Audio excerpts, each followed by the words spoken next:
Hi, I'm Christian Hollis. I'm with Convention of States. I made a little presentation for you here, and I'm going to have pictures throughout, and hopefully it'll be very entertaining. I was in the military for 20 years. I'm retired military, actually, and I see a lot of things wrong with the government, and I just kind of like to bring it back to the way it was. I really love our United States Constitution. Hopefully I can convey by this lecture the same sentiment onto you. I don't want to bore you with lots of dates and names, though there will be some of that. I will keep it to an absolute minimum, though, but I'm also put pictures down over here or up there or wherever to help you along in this video. I'm going to try to break it into about 4 spots. I just want to get you guys focused on how the laws of nature are central to human rights, how imperfect we as humans are, and how that has been the framework for which our Constitution was written. It was written to restrain people who would rule us and give us, we the people, the ultimate authority to run our own lives as we see fit, as long as we do it without interfering with another person's freedoms. See, the government's job isn't to run our lives. The government's job is to protect our rights while we do our jobs and take care of ourselves and our family. It's about the individual, as long as we do it without interfering with anybody else's liberties. The great philosophers, this goes back about 2,500 years. So it's not just something that somebody just invented overnight. It wasn't because the founders were exceedingly intelligent. It came from thinking over the centuries. This comes from the great philosophers, such as Aristotle, who studied under Plato, Cicero, who was a great Roman senator,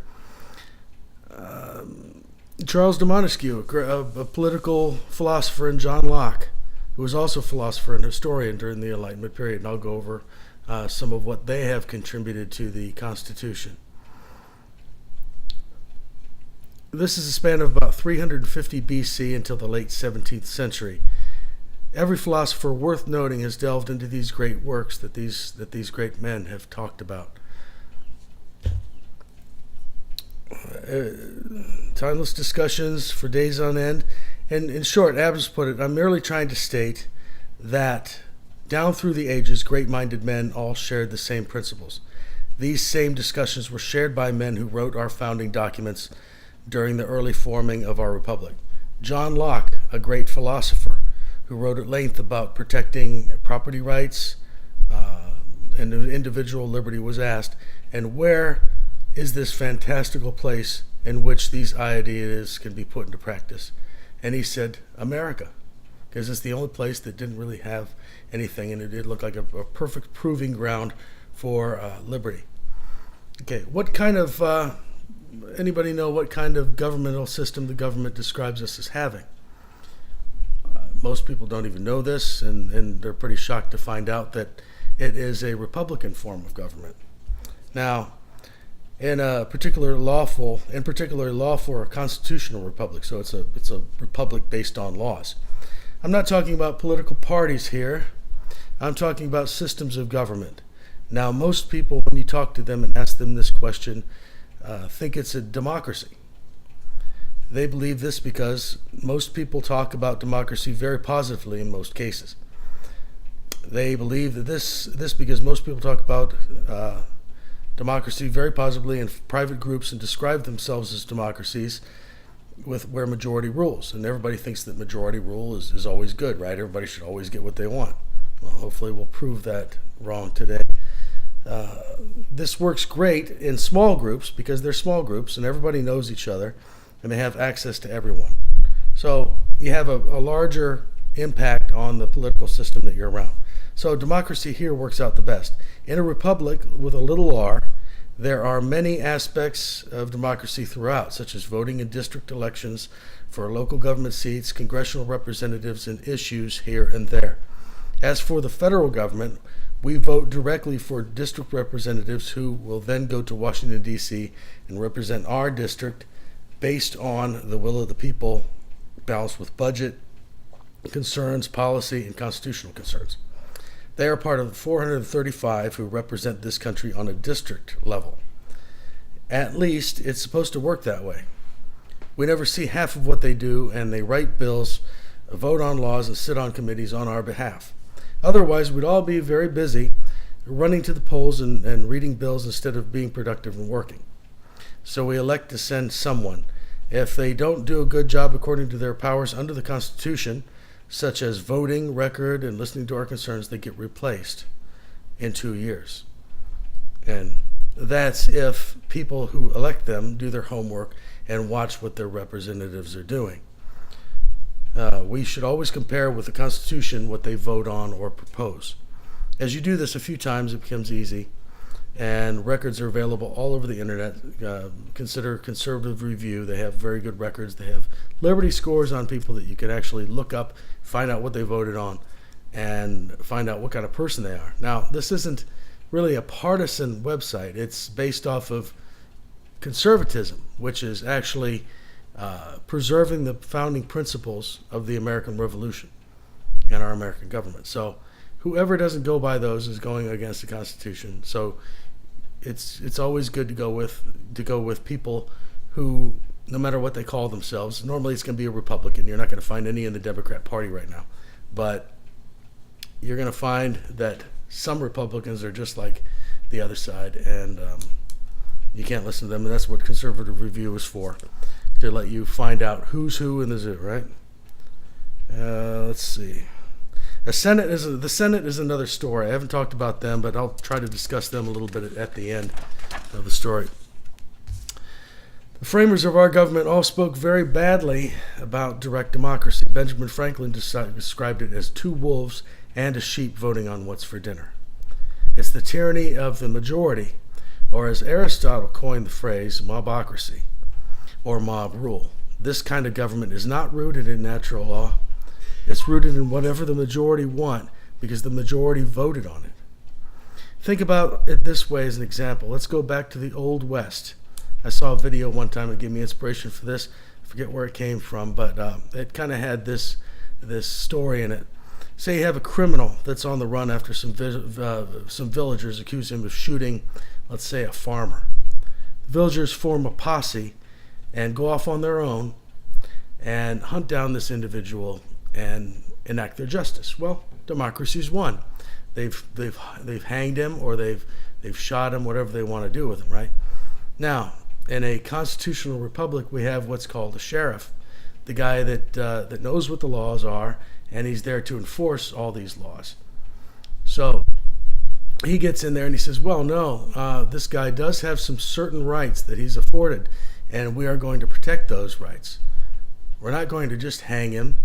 He's going to see a jury of his peers. I'm going to hold him for a little while, and he's going to get a fair trial. And then he may hang or he may not. I don't know. But that's how justice is supposed to work. So that's the difference between a direct democracy, which is total mob rule, chaos, whatever. Anybody can vote away your house. They can vote away your life. But in a constitutional republic, those things are protected. And that's one of the things in the Constitution that is protected as well.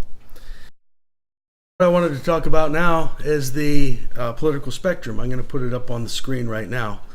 As you look at it, it goes left and right, just like we're used to seeing, and it actually goes from left to more government, actually totalitarian government, all the way to the right where there actually is no government. And at the bottom you have constitutional government, which is a lawful republic, constitutional republic. At the top you have anarcho-communism, which is just as much government, and also communism too, which is what the progressives are trying to drive us toward, is that. But in order to get us there, they have to either take one or two paths, and that takes us to the top. And it either goes through national populism, which gets us to progressivism, and progressivism is a progress to the top. That's what that is. It either takes us to socialism, national socialism, which is actually Nazism, fascism, and communism. And I'll explain those a little bit pretty soon. And on the right we have from balanced government, which is constitutionalism, lawful republic, to all the way to no government. So we're going to go from state secession, which is what we have happening with some states wanting to leave the Union, and we had that during also the Civil War. And then we have also the Articles of Confederation, which is the government system we had before. So that was a very weak central government, and the states had all the rights. But you can have too much freedom, and that's why that's not good. Direct democracy is like the tyranny of the majority, and that's not good either. And then you've got mob rule, which is right after that. So those don't last long. The direct democracy and the mob rule don't last long, because history has shown us that that is quickly taken over by a dictatorship, because the people become so unruly, the civil society is dissolved, and it takes a dictator to whip us all back into shape, if we can ever get back in shape. So that's why we want to stay with constitutionalism. And the reason why fascism and communism are on the left, they're more associated in Europe with it being on the right. I don't really know why. The left and right came from the French Revolution, where the conservatives sat on the right, and or aristocracy, I should say, and on the left were the partisans that were fighting for removal of the aristocracy. So that's where we got left and right coming from. And over there in Europe, conservatism actually means that they are conserving the aristocracy. Now here in the United States, there is no such paradigm. We have the conservatives, which are actually trying to conserve the founding principles of the Revolutionary War. So those are constitutionalism. It's as max freedom as you can get without letting people go crazy. It's restrained freedom in a little way. It's kind of like the Goldilocks zone of, like say Earth. We're in the Goldilocks zone of sunlight and all that other stuff. So we call this the Goldilocks zone of government. Just enough government to protect your freedoms, and a lot of freedom to go ahead and do what you want. Because without some rules, you can't totally be free. Because who's gonna police the area? So it's very important that we understand this. And fascism and National Socialism, they're confused with being Nazism, but really they belong on the left, because it's a totalitarian and collectivist mindset, just like socialism is, and just like communism is. It's no different.